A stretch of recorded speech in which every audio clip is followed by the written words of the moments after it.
for it. So I want to give you that very early on so you don't expect me to. I don't know what walk of life you're coming from. I don't know what you plan on going back to. But I do want to let you know how I feel, how I'm affected by things. So I'm going to be real honest.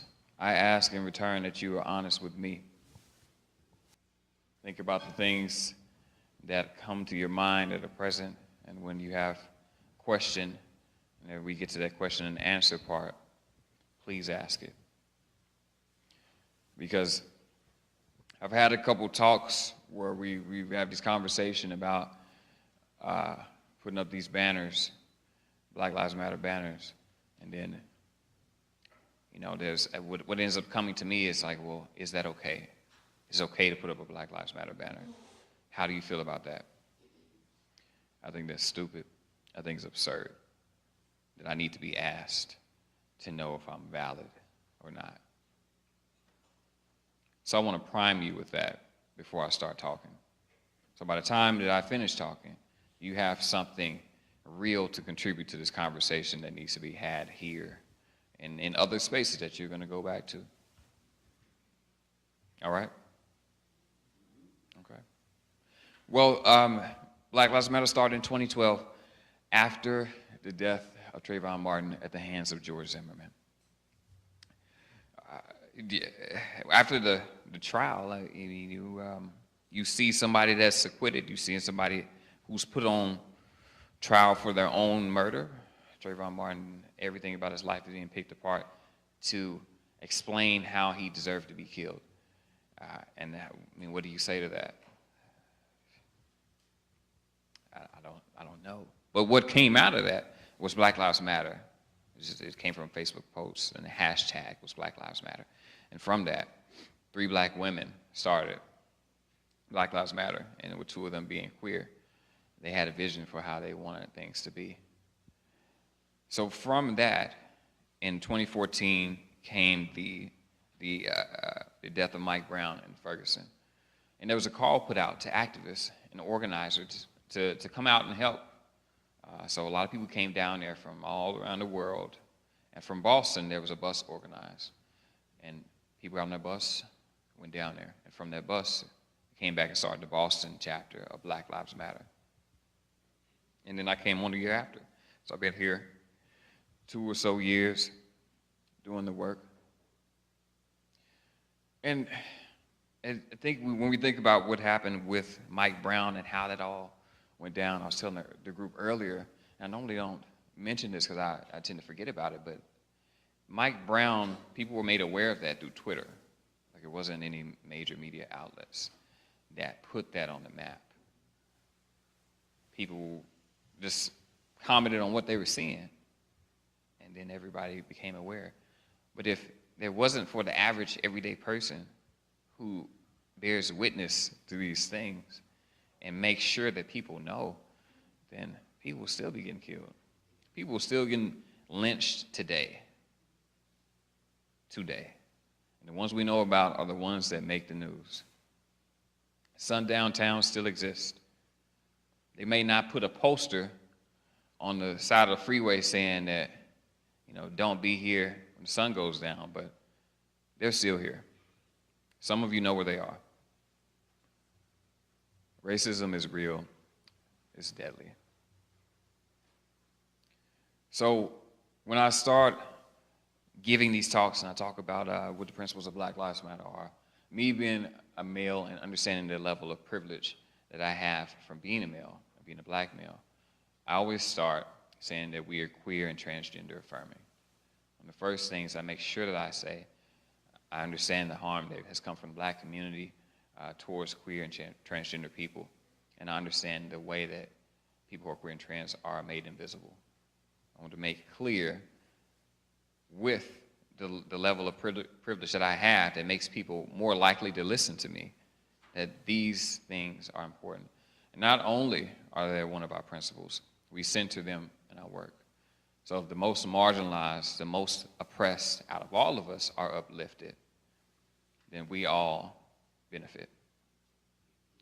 We also talk about black women. One of our principles is black women. Black women founded this movement. Black women are amazing. They're courageous. They do a lot of the work that tends not to be acknowledged. And speaking to the privilege and the way in which I present, people look for a charismatic black man to be considered the leader, the ideal person. So I have to always say, I'm not going to let you render them invisible, because they made this possible for me to be here by doing this and making this stand. We are international, all around the world, different chapters in different countries, speaking all different sorts of languages. There are another principles is black villages, black communities. We understand that people do not all live and exist within the nuclear model of mom, dad, and child. There are families of all different compositions. And within Black Lives Matter, when those black families come, we make room for them. There are families by blood, there's families that are not by blood. But if there's no distinction made upon them, there's no distinction made from us. So we make room for that. I want to get through these principles because I feel like there's something I want to say to this group. I'm not sure what it is yet. I'm going to come back to it. But one thing that we are unapologetically black. It means I don't have to qualify my position. I don't have to make you feel good about it. I don't have to give you an explanation. But I will, because I want to have a conversation and dialogue with you. I want you to be clear about where I'm at. I want you to be clear about where I stand. But I am unapologetically black. My skin is not something that I'm going to dismiss. My history, my culture, the way I speak, people I know, my family. I want to apologize for that. And with that, Black Lives Matter exists as a political and ideological counter to the ways in which black people are invalidated on a day-to-day basis. By way of all these systems of state violence, international, national, communal, social, interpersonal, intrapersonal for some people, these are all things that we suffer from. So here I am on stage having to bare my soul to get people to recognize that there's something valid about being black and being human. It's a disgusting contradiction to me. So every day after these talks, I pull out my soul, so to speak, and I have to go and gain that energy again to do it again for another day, because that's what some people need to get active. It's my life. So, thinking about the state of the world that we're in, we have, we had Donald Trump as president. Last year we had Brexit. We had a Republican Congress, House and Senate. We have the recent transgender bathroom laws repealed. We have Nancy DeVos, whatever her name is. Is it Nancy? Bessie? Right. Yeah. And what she did, was it last week or the week before, where she had all the presidents from the HBCUs come and visit, and like, it was so disrespectful. Sitting on the couch with her shoes off. We have, I don't care the difference. It might as well be the same person anyway. These people, it's the world we live in. And then the people talking about the wall for Mexico.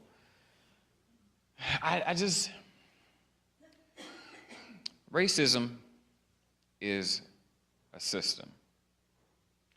Racism is not something that exists on behalf of an individual.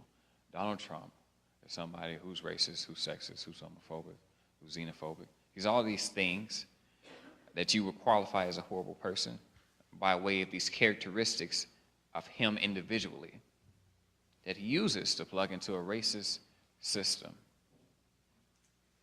What I find when I come to these places is that people don't understand racism as a system. So what they tend to do is they ostracize people who are explicitly racist and say, you are the problem. Meanwhile, I come to places like this and it's a debate on whether or not to put up a Black Lives Matter poster. And when I talk about racism, there's a thought that there's something different about that. So the economic position, the social clout within the community, the education that is had by all the people in the room that is used to barely validate black people. But I'm talking about Donald Trump as a racist. This is okay. So racism is a system. There are economic, political, educational, scientific, religious, international plugs into that system. It is a system of discrimination with the power to enforce. Simplest definition that I can give you. A more complex one is the maintenance of power and control for the benefit of European people who are considered white. So when we understand that racism is a system, then you have to understand how you plug into that system. Before you understand how you plug into that system, you have to be aware of what your identity is. I would hope that this is not a place where I'm dealing with white people who don't know that they're white. If that is the case, find somebody within this group, have some circle meetups, get some coffee, have a nice night, dim the lights, and have some conversations, because there's a problem with that.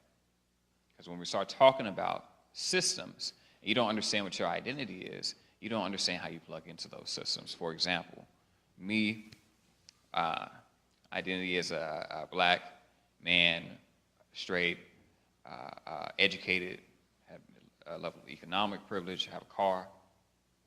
All these things matter as it relates to what I have access to and what I don't have access to. These are all these systems that I can plug into. A counselor, have a knowledge of mental health, have a certain awareness. What I'm talking about is thinking intersectionally with your identity. Because before we can get to start talking about responsibility, you have to understand how these identities overlap and interweave with each other. So intersectionality is understanding all the identities that exist within you, exist within the world around you, and how they come across each other. So I may have these things, and I may share identity with someone else, like men, a lot of men in this group, but I don't share it on other levels, like being black. Now, thinking intersectionally, when not used in its best manner, can turn into like a level of reductionism. Like, well, I am this, and then you're some of these parts, and then people start playing like this oppression Olympics. Like, well, I'm disabled and black. Well, I'm black, disabled, and queer. Or I'm black, disabled, queer, and Muslim. I'm black, disabled, queer, Muslim, and undocumented. Like, it turns into that thing, which is not what I'm saying. Identity and understanding that identity is like and how we understand it is a very Western, Eurocentric concept. This thing that which we all recognize, understand, and know about you, that has to be communicated in a certain way. But understanding how these things within the world you live in affect you, how they affect other people, and understand what your responsibility is to that. So a way in which we see intersectionality play out is that when people are talking about what it means to be humans. So one thing which people we know what people say, well, hopefully you know, when people say, I'm colorblind, I don't see color. I'm black, so if you don't see color, you're missing something essential about me. But there's another thing that people say. They say, we're all humans. And sometimes that's okay when they say that, depending on context. Sometimes it's a way of erasing those identities that we don't feel comfortable with. So I can say we're all human. And it almost is encouraging people to assimilate into this way of which humanness is most likely to be acknowledged, which is white. White culture, white values, white thoughts, white emotions. That's another thing that happens. A lot of times I'm not always sure what people are talking about. So when we're talking about your identities, where you come from, and how that interweaves and intersects with the things that you have access to, understanding that if you are from America and you're a native English speaker, and understanding that other people don't have that, and you may have access to opportunities by way of being able to speak English perfectly that somebody else near you does not have. So when you understand that your identity is different, without doing this thing like I'm just a human being, I'm a citizen of the world bullshit. When you understand that your identity is different, then you can say, okay, well, now we can have other conversations. When I talk to kids, I tell them, understand, because sometimes it's a big thing for kids, like, oh, how do I say Black Lives Matter? How do I do all this stuff? For one, you got to acknowledge the fact that you're different from the person next to you. That's okay. I have curly hair, you have straight hair, okay? If we can't talk about that difference and it gets weird, there's some other things there too that you're holding on to that you most likely are not going to say. But you start by being able to acknowledge and celebrate the differences that people have. And then you can go into the deeper stuff. But if everybody has to be equalized first, where we're all this and we're all that, and then it turns into all lives matter, which somehow means that Black lives don't. It's a subtle thing. So understanding what your identities are before you get to the point where you start picking up responsibility. Because if you don't understand what your identities are, you have to do a lot of self-work before you bring all of your tears and all of your misunderstandings and your confusion into these spaces where people are trying to do real things. Because that's what happens. So racism exists as this system that will promote certain people based on race, based on skin color, to this elevation of white. So when we're talking about the history and understanding of racism, it's important to know that people were systematically included into categories of being white when they came to America. Laws were made, and everybody here wasn't white at first. Irish people weren't white at first. Italian people weren't white at first.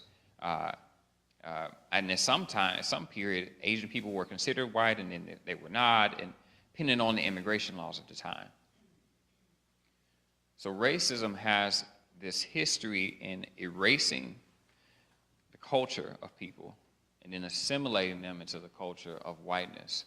Say, you get to have this power and privilege if you consider yourself white. I was talking to somebody not too long ago, and I was telling them that white people are the only group of people that will encourage you to be white. You have a friend who like maybe passes as white, or you can't tell what they are. You're like, oh yeah, you're one of us. You're white. It will literally tell you what your race is,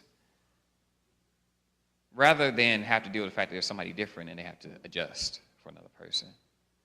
No other group does that. So there's this racial marker, ethnic marker, but there's also this social part about whiteness. Because there's a reason why people come over to America and identify as white. They don't identify as British American, French American, German American. They say I'm white. They realize that there's their power, there's a certain thing that comes with that.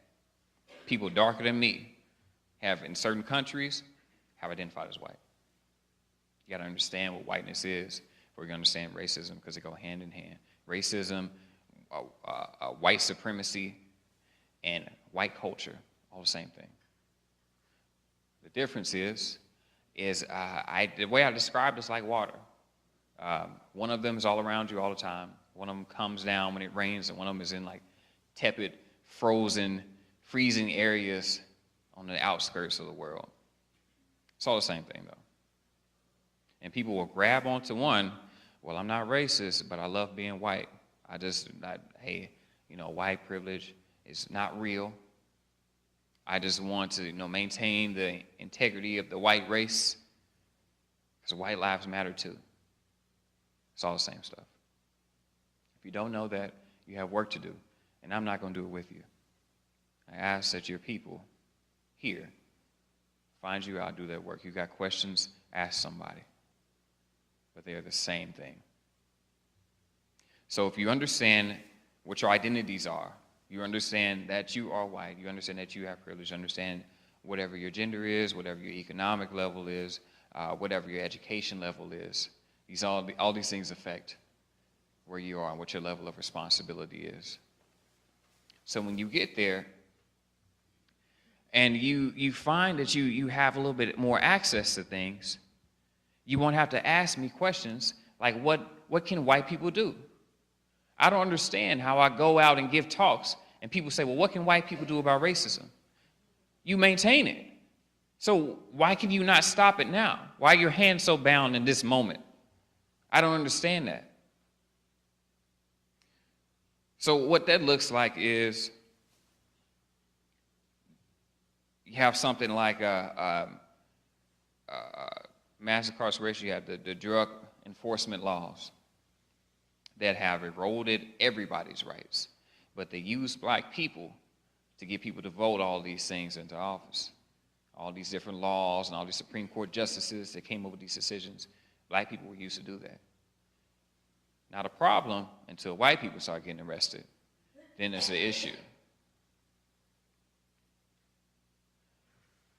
So when I start to bring up these things and talk about how the system was created to disenfranchise black people and people of color, because before it was explicitly so. If you're black, you're a slave. Even if you were North, they'll come grab you, take you south because you're black.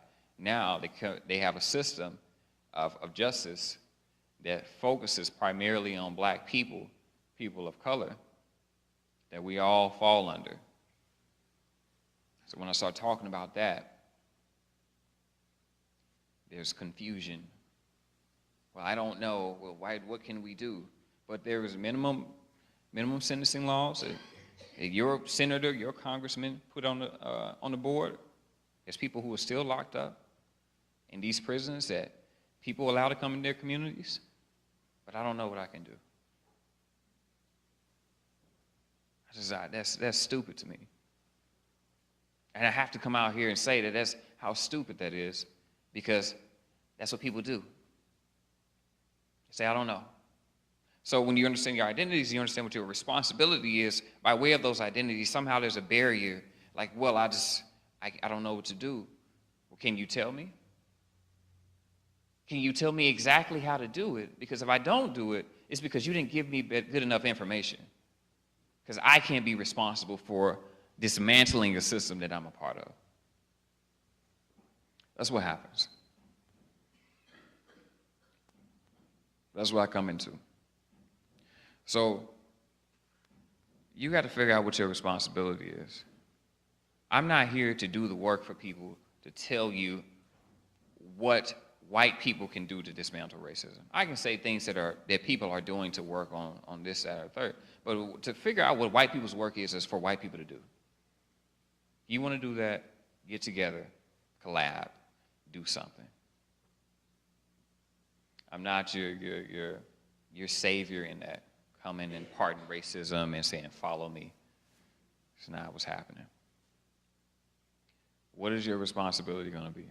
I come here to these groups of largely white people, and I'm honest with you, and say, I don't expect you to do anything. Honestly, I don't. I hope that you do.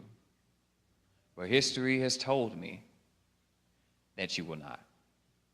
History has told me that whenever politicians get up, white people will vote against their own interests just so they can be differentiated from black people and people of color. That's what history has told me. I know history. I have to study history to be proficient at what I do. So I don't expect a change. I would hope that there's one. So my question to you is, what will you do? What's going to be your role? It's so bad, is it? I was telling the group earlier that when Hitler came to power in Germany, we know that the soldiers did things. We know that the scientists did things. We know that Hitler did things. But we don't talk about the average, everyday person who was pointing people out to the SS. You don't talk about that person. But you'll never know who they are. I see those people in this room. I don't know if you'll change. This is life or death for me. I'm going to do this all my life. And I won't see the fruit of my labors.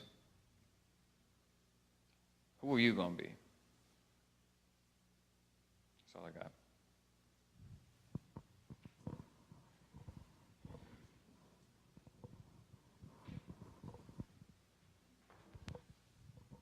All right, we're going to open it up for questions and comments. I will ask you to keep your question or comment under 1 minute and do not monopolize the conversation, please. Okay? So I'll bring the microphone to you if you have a question. Actually, I think we might have 2 microphones up here, so I don't have to run back and forth.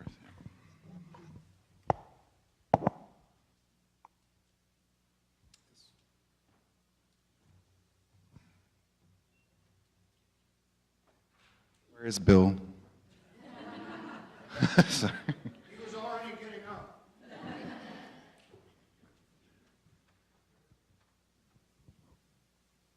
up. So does anyone have a question or comment? Yes. Okay, can anybody hear me? Okay. Well, I have to say I started off in this session intent on saying nothing because I don't want to feel like I'm expecting. Thank you, Martin, for your presentation.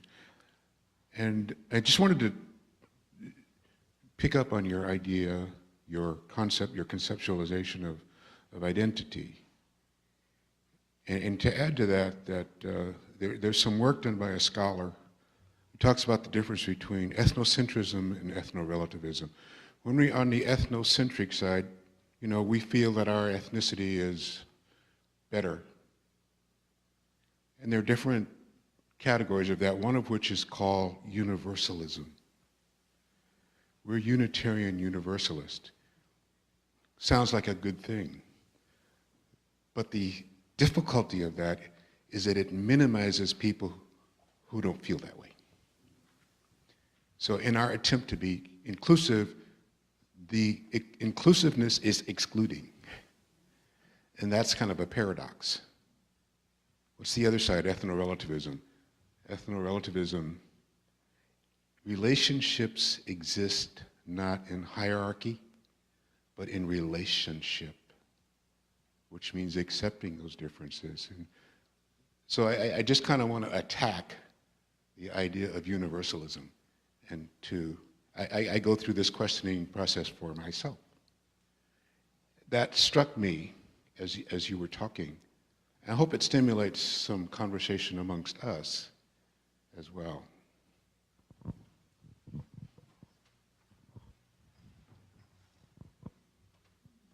Did you want to respond? Or? Yeah. Can y'all hear me? I feel like it's not loud. It's not very loud. Okay, but it is on, though. Yeah, that's true. So with European, Eurocentric ideas of thinking, hierarchies is one thing. Creating oppositional relationships. So Democrat, Republican, police, Black Lives Matter. Creating these dynamics where there has to be some level of antagonism between two things, because things can't exist in multiple ways at the same time. And having to understand that, hey, this is what my culture does. I have to learn it. And in Black people, a lot of times to survive, you have to know white culture. Because if you don't, you'll get in all types of trouble. So you got to understand in scientism, this reductionism of things being changed to you are nothing but like a sequence of parts. There's no whole, like everything can be broken down into all of these things. And they all play into racism. and how people hold it within themselves. Because what happens, this sense of like scientism and reductionism, is like, well, explain it to me in a way that I understand. Well, can you explain this? So can you explain this? Can you explain this? And constantly shifting the goalpost where you never really get to the bottom of the thing, because there's such a focus on explaining it in a way people understand, but not realizing that they are determining the way that you have this conversation. These are things that, as black folks, you have to know to get by, especially black people in educational spaces, because people play all types of games. But I would say, understand what white culture is, understand how it operates and how ideas are made up. Because to have a way, Eurocentric ideas and thinking, every region has this form of thinking, but what happens with European things is that these hierarchies are created. Well, this is the best, not as different, not as relative to whatever condition that we're in. This is better than everything else. So yeah, thank you for your comment. Other questions, comments?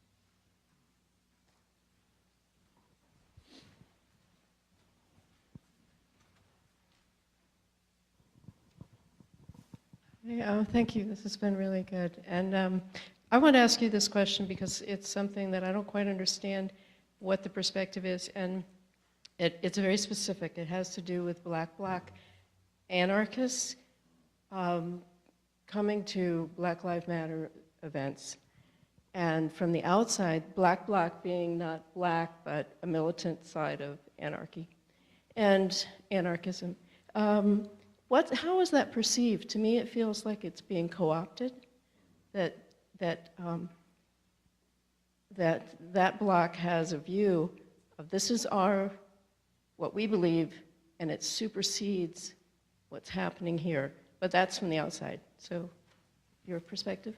Well, I don't know much about that particular thing, but this is what I can say in relation to that. So COINTELPRO, the system of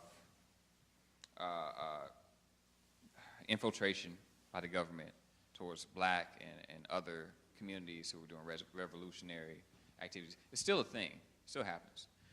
So I don't know what that group does, but what I would consider if somebody's being disruptive is to be a provocateur.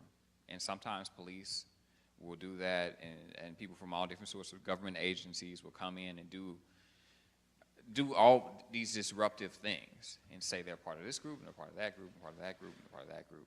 And I also would say, don't believe what you hear in the media. I don't know where you heard it, and maybe somebody told you. I'm not sure. But some of these narratives are just not true. People will just put it out there and say different things. I see it all the time. So I would say be wary and be careful, because some of these things are I mean, Black Lives Matter and black anarchists, Black Lives Matter is always going to be a thing. Black anarchists is almost like this political focus, and it turns into this other thing. There's always going to be other black groups doing black work, but that level of uplifting or making this visibility of dissent very present for people sometimes serves a function to disorganize and to create this illusion of disunity and harmony, and that's what the purpose it can serve sometimes. So I would say be careful with focusing on things like that, because it can be distracting. I'm going to give you the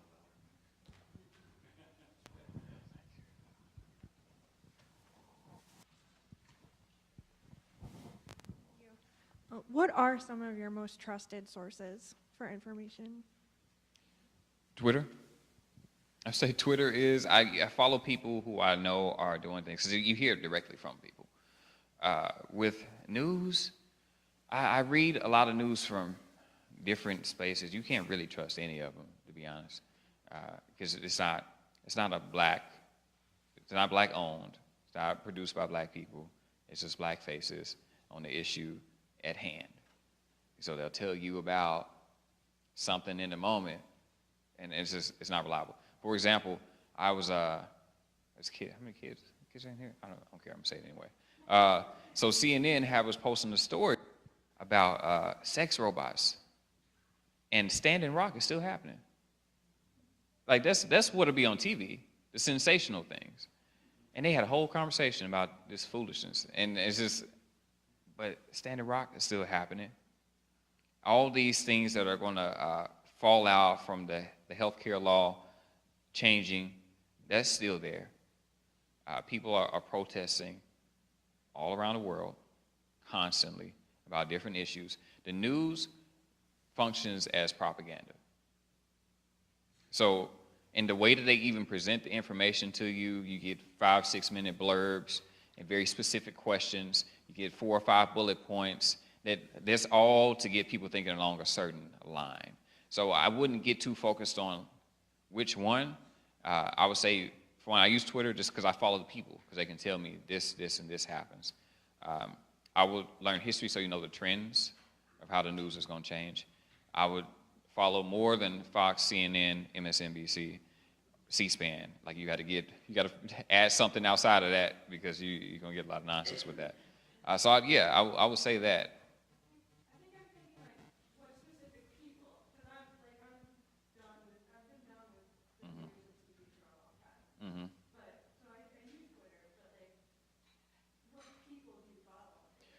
I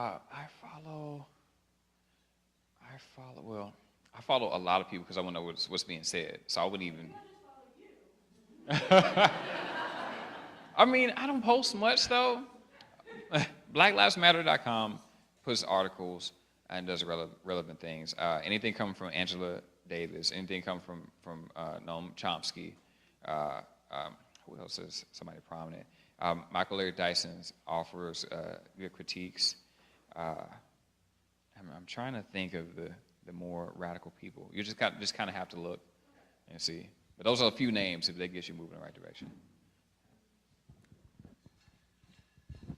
First off, thanks for coming out and talking to us. Basically, I just wanted to ask a question from the standpoint of individuals within the media, as we see, that are trying to make that bridge. Van Jones, for example, is extremely learned. He's a great communicator. He's trying gently, if you will, to push the narrative. He's got his own show now. We've seen him he's in the 13th as a commentator. Because I think what we have is we have a willingness in this country to normalize or to look for the antecedent in everything. Why was, like Philandro Castillo was gunned down with his child in the back seat? Why? Well, he must have been. There's always that counter narrative or the antecedent, but in its face, it's wrong. Regardless of how or the why, it is wrong. And I'm just curious to get, is Black Lives Matter doing anything to reach those individuals who, as much as you want to yell it out and put it in the face, there are individuals within the corporate media that have that ability to kind of bring things out in a calm point. As you have the protest here, but you also have the independent academic arm that may be helpful as well. And I'm just curious if they're doing this multi-pronged approach. Yeah, there's, I can't remember if it's medium.com or mic.com, but Black Lives Matter has been pulsing things through different chapters, write up stuff, and they've been partnering with them, but I can't remember who it is. I'm gonna have to check on that and see who it is. But yeah, sometimes you gotta be careful with media because they'll twist and they'll use you for whatever their interest is in the moment, or you will deal with them and have a plan to work on something, and then right before you start it, they'll say, well, hey, you can't say this. So there is work being done with that.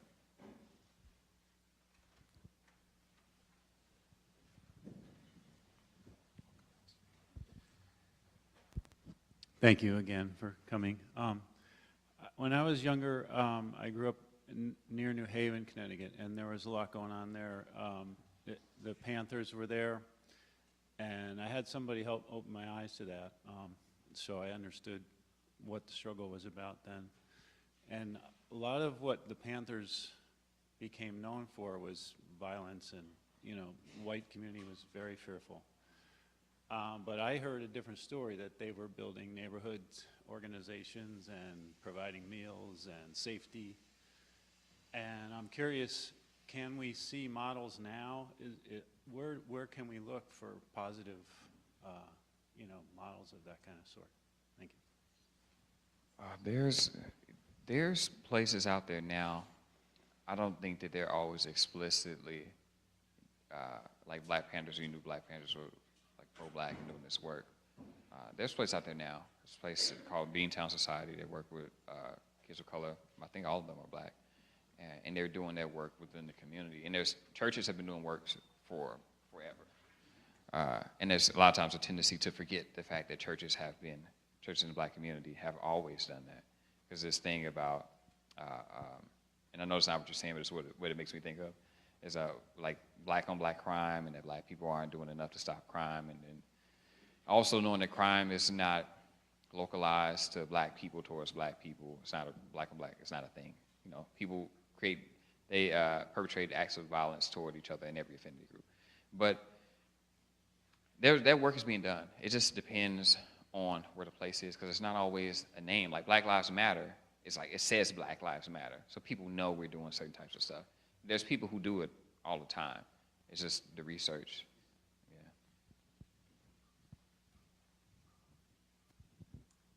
I have a number of questions. One, explain your T-shirt. Explain your T-shirt. Oh, I love Africa.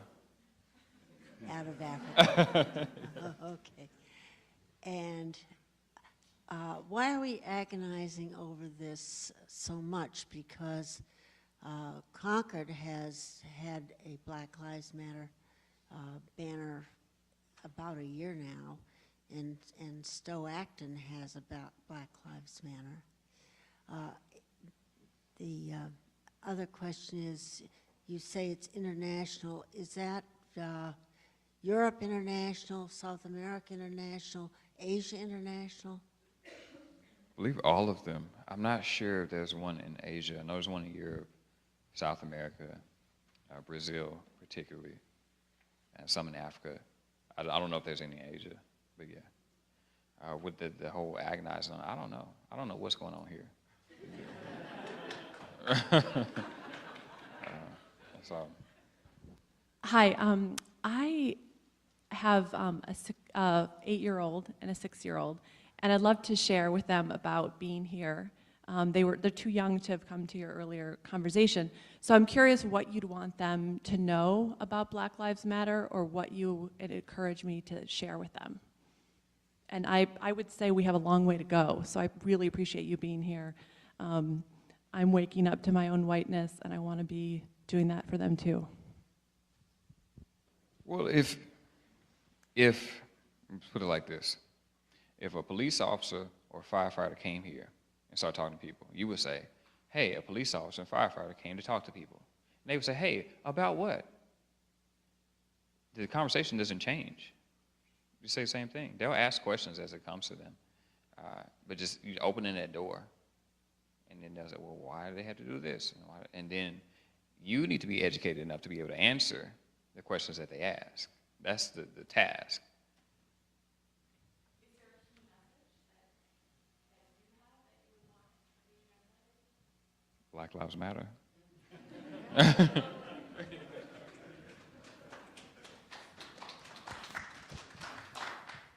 Good message.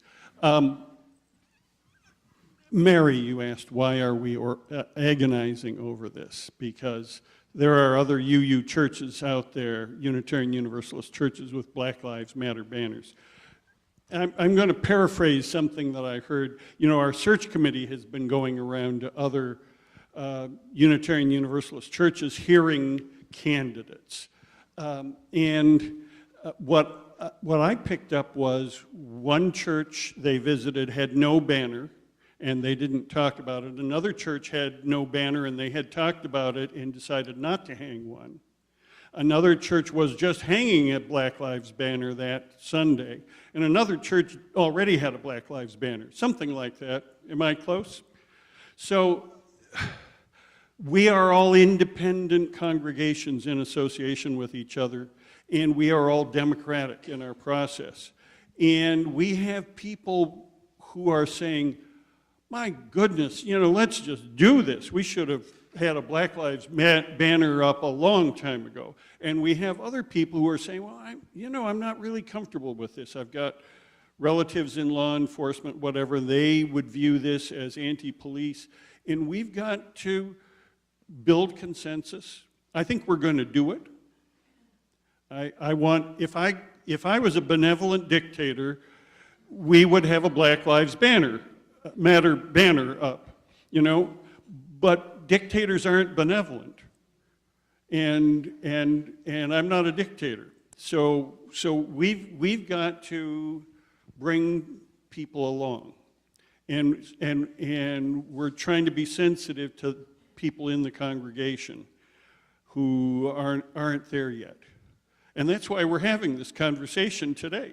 And that's why we showed the film the 13th, and that's why I've done a couple of sermons on this topic, and the board has been talking about it, and our wonderful Social Justice Ministries Council has been working on this for a long time, wondering why it's going to take so long, but I think we're going to get there. But we've got to remember that there are folks who aren't there yet. Does that help answer your question? And do you want to respond to that? Well, let's talk about the police. Let's go ahead and do that since that's a thing here. This idea that Black Lives Matter and the police, talking about your central thought, like having this oppositional antagonistic relationship, that there's a war between the two things. It's not true. Black Lives Matter, we're an abolitionist organization. We don't believe in police. That's the truth. The police kill black people. That's the truth.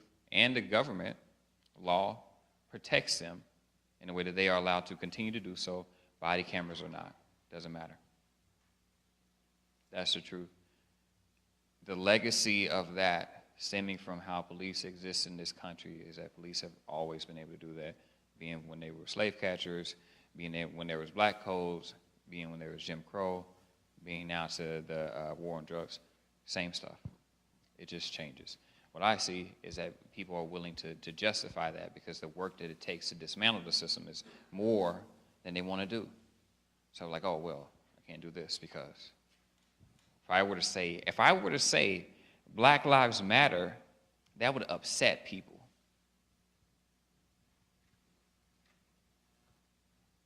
That doesn't make sense. Not even to me, it just doesn't make sense.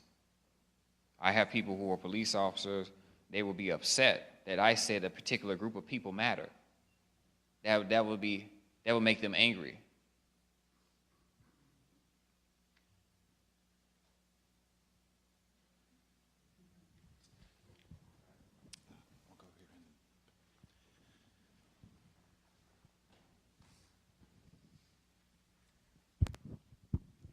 Hi, I'm Brett.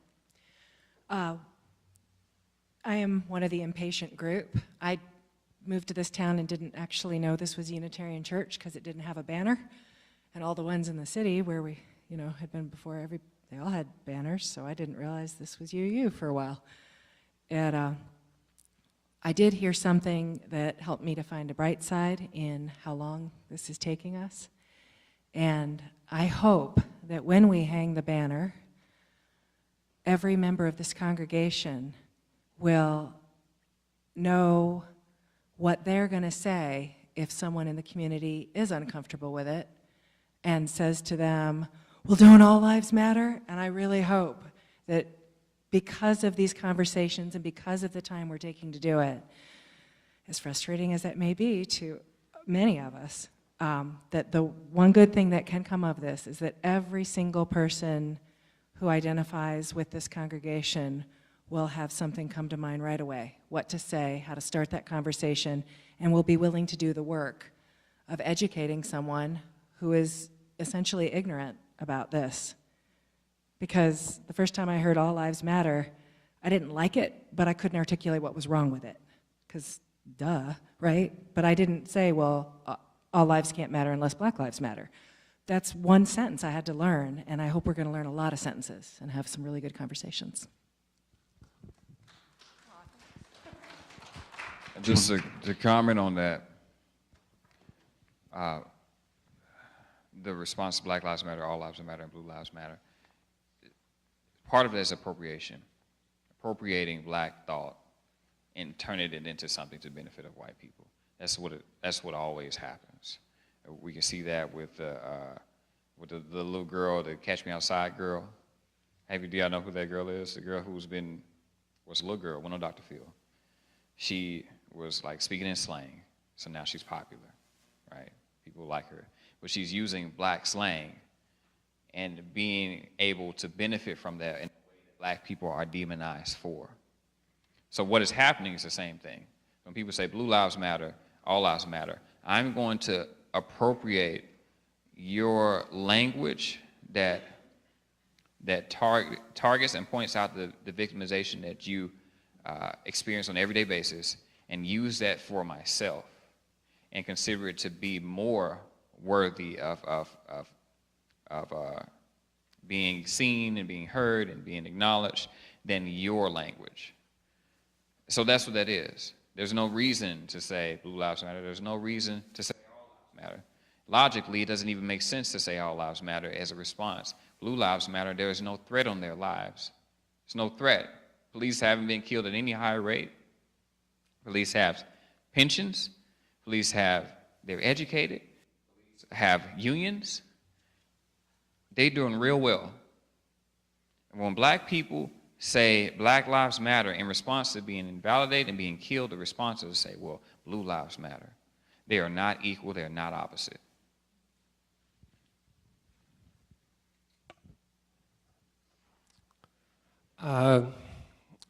It seems to me that certain discussions are easier than others, some are tougher than others, and I think in this kind of community, some of these discussions can be like how to make me an even better person than I already was. And that's a good thing, but I think the tougher discussions that we're facing these days are, trying to talk to people that are opposed to us, and that so much of the concern about black lives, deals with power relationships with either the police or someone who is seen as a vigilante for the police, and it's the communications with those power structures that I think are going to really make the ultimate difference. So my question is, what is Black Lives Matter doing in order to promote those difficult discussions, like with the police, with, our stereotype of a Trump supporter who's, somehow, trying to work against us? How do we make those conversations happen, and what's going on with that? Black Lives Matter doesn't talk to police. We don't work with them. We don't uplift them as an institution, acknowledge them as being effective and useful in our lives. What police officers do is that they hold a whole group of activities and duties that can be split up amongst different people. And what happens is that police officer will unionize to make sure that they have certain duties so that they can get paid more.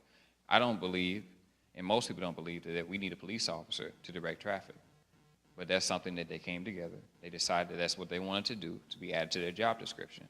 So what I have now is an armed white man with a uniform on every time I go through a signal light to direct me where to go. So if I know that this is a relationship that they have with black people, that our country justifies it, that our law will defend it and protect it, I'm supposed to go through that and be okay with it.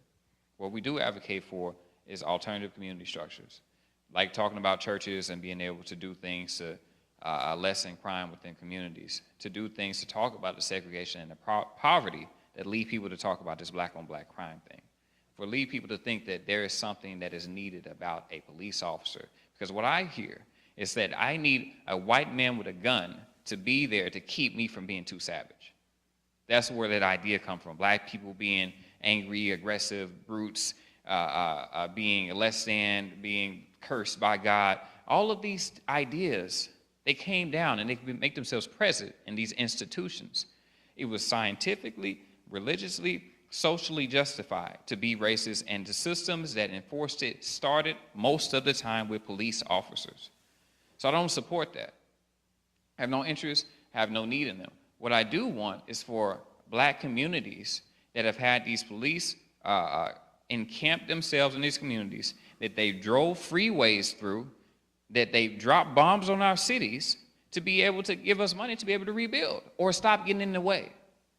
So we don't have to talk about police officers if we're not talking about crime. If we're talking about poverty, we're not talking about crime because people have money to feed themselves. Their schools have adequate amounts of education. They have representativeness. So we don't have to start talking about how people can be policed for people to be safe and secure.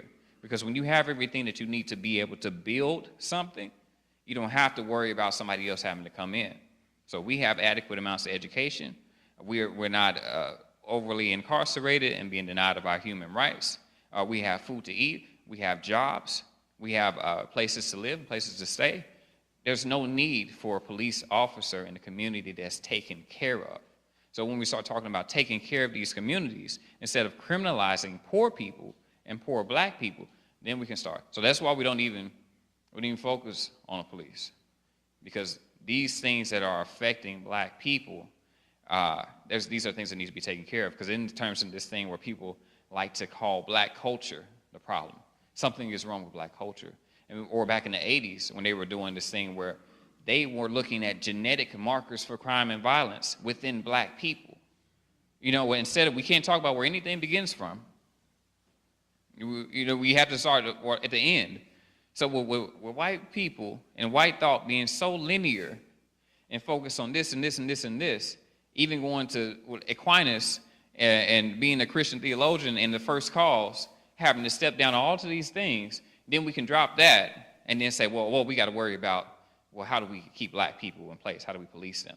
And that way of focusing on policing black people, the conversation is about police as an institution, but it's also an intrapersonal process that people are having with themselves of being secure. Because white people think that police represent them, because they do.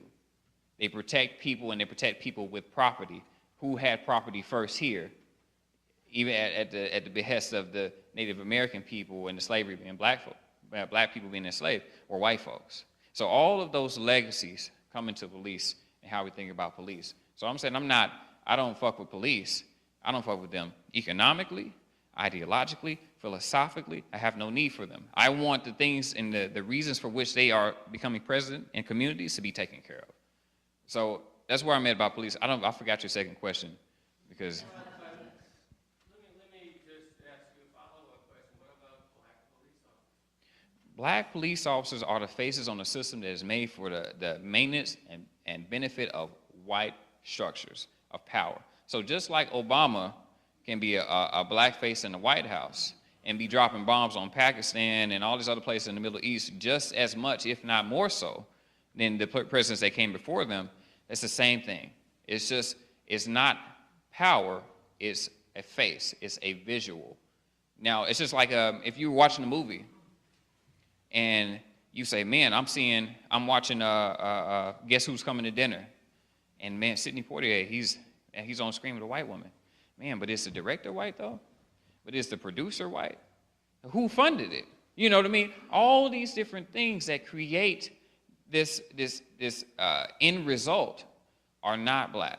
So just having a face on a system that's not made to benefit you isn't going to solve the problem. So black police officers oftentimes will be more aggressive than white police officers because they feel like they have to act the part as a part of assimilation. It's not going to solve the problem. Getting rid of the system as it operates solves the problem. So until we say, okay, this system is wrong, then we can get rid of it. So if something, for example, if I say I'm prison abolitionist and that's too hard for people to conceptualize, I say, okay, well, what about these mandatory minimums, though? Or what about the fact that people are in jail in solitary confinement for most of the day? They're not getting adequate amount of food to eat. They're working for free, slavery. They're having to pay these exorbitant amounts of fees to talk to their loved ones. And then it's like, oh, well, you know, I don't know. It's still the same response. You know what I mean? So breaking down these things, I don't care to talk to police. I have no interest in that. What's happening in those places where police are more present? What's happening there? One of the things I know you're going to see a problem with the school system. You're going to see a problem with housing. You're going to see a problem with people having jobs. That's what you're going to see. That's what I want to focus on. To be respectful of Martin's time, we'll take 2 more questions. Pat, did you raise your hand? We'll come to you after. Okay. I really didn't want to say anything else, but I just wanted to thank you for what you're saying and what you're doing. And I wanted to raise a point, and that is police officers, in many ways, they are both good and bad. And I'm wondering about a society which shuts them out and doesn't make them part of the conversation. I've known in some cities like Los Angeles and whatnot where community policing has actually done a lot to lower the crime rates, to increase people's safety, to increase respect within the community. You personally may not want to go there.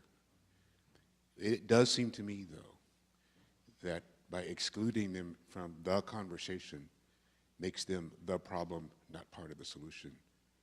In some way, I think there is a benefit for some who are willing to engage in that conversation, including police officers, that there may be some doors, some pathways, because maybe they, with the inside of that group, can help change some of that dynamic. If that's the work that people take on, I wouldn't stop them. I wouldn't do it. To me, those conversations feel a lot like when we're talking about ending racism, ending all these different things. It's when people say that we need white people. That's what that feels like to me. And people say, well, we need white people. And I'm like, but no, we don't. White people will continue to kill us and drop bombs on us. And a big part of how that has happened is by really infiltrating the presentation of black people through the media and coming out in the culture and people being denied their history. All these different things to keep people from uniting have happened. So that reminds me of that, where it's like we can't do it ourselves. We need some form of collaboration from the people who oppress us to be free, which doesn't work. That's how I feel about it. But if people take on that work, then I'd rather them be doing something than nothing. I'll take that, you know.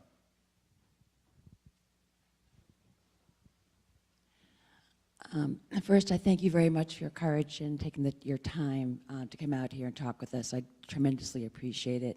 And I think most people are 100% behind hanging this banner. And I also wanted to continue with the policing point, following up with what Ted just said. I was at a talk a few weeks ago in Cambridge, and there was a young black man who was talking about the policing, a policeman, an officer who was white, who had been doing a lot of community policing, and that they had been working together in, I'm guessing he was from Cambridge. So my question is, and I understand your perspective, I mean, the system is so terribly wrong, we need to work at it in the best ways that we can, but I'm wondering if it's part of the platform, because I've read some of the platform, but not all 90 whatever pages it is. Now, it's extremely impressive, very well written, and so I'm wondering if it's part of the platform or if that's just something we need to go back and read, that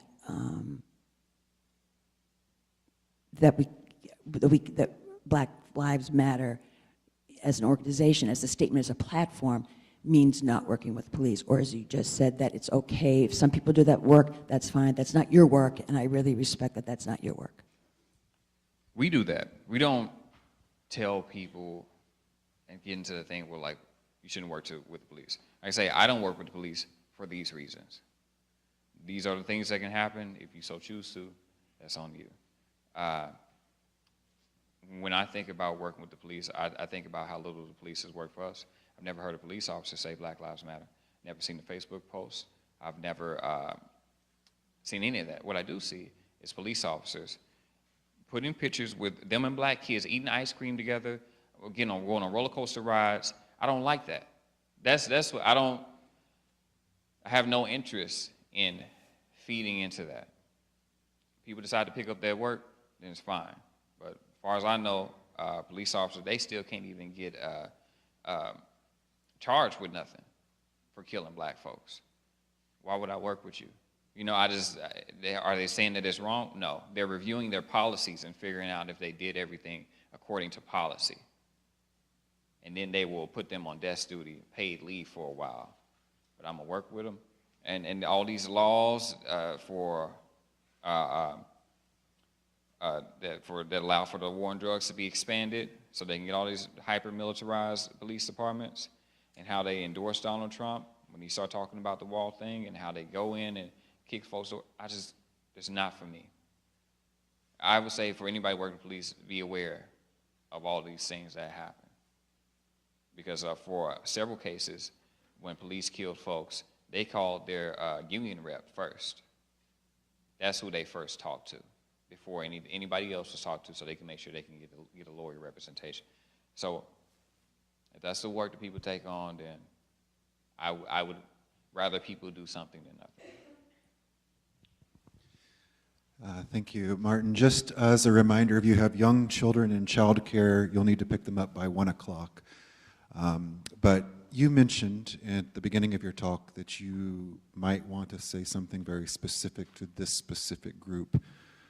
Did you do that, or has it come?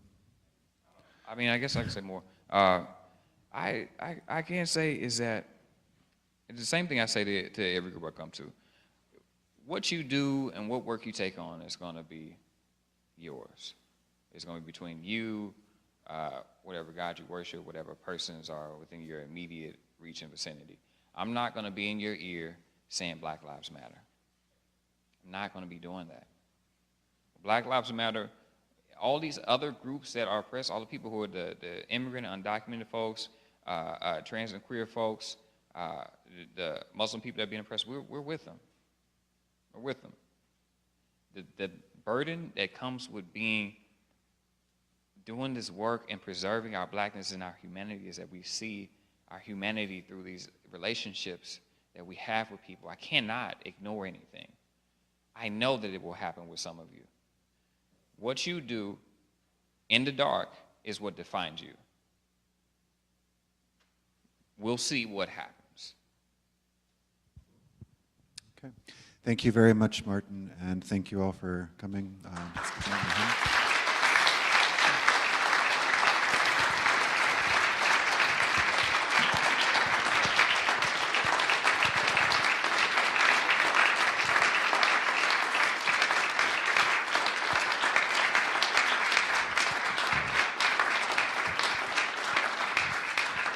And I'm sure many of you are going to try to grab him as he tries to go home, but try not to keep him too long. Thank you very much, Martin.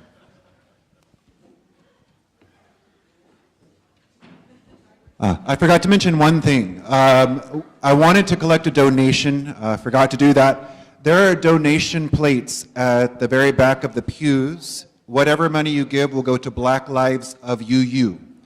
So the UUA Black Lives Matter organization will receive those donations. You can just put it in the plates as you leave.